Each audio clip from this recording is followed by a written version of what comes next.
Confidence हा तयार केला जाऊ शकत नाही किंवा बनवला जाऊ शकत नाही. लक्षात ठेवा, तुम्ही अफर्मेशन करता, व्हिज्युअलायझेशन करता किंवा सेल्फ हेल्प बुकमध्ये किंवा एखाद्या प्रोग्राममध्ये ऐकलेल्या अनेक गोष्टी तुम्ही कॉन्फिडन्स बिल्ड करण्यासाठी यूज करता. काही दिवस तुमचा कॉन्फिडन्स पीकवर असतो आणि नंतर हळूहळू तो कमी व्हायला लागतो. रिझन काय माहिती आहे का? आपल्या बॉडीमध्ये जो गोंधळ आहे, गोंधळलेली अवस्था आहे, हा या कॉन्फिडन्सला बिल्ड होतो.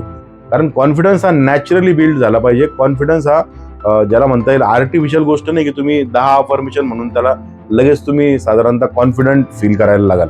कदाचित तुम्ही थोड्या वेळासाठी ते फील पण कराल, पण फोर्सफुली कॉन्फिडन्स बिल्ड करता येत नाही. सो तुमच्या आतला आवाज जर कमी झाला, नॉईज, ज्याला आपण ओव्हर थिंकिंग म्हणतो, ऑटो पायलटवरती तुमचं मन दिवसभरात 60-70 हजार विचार करत असतो.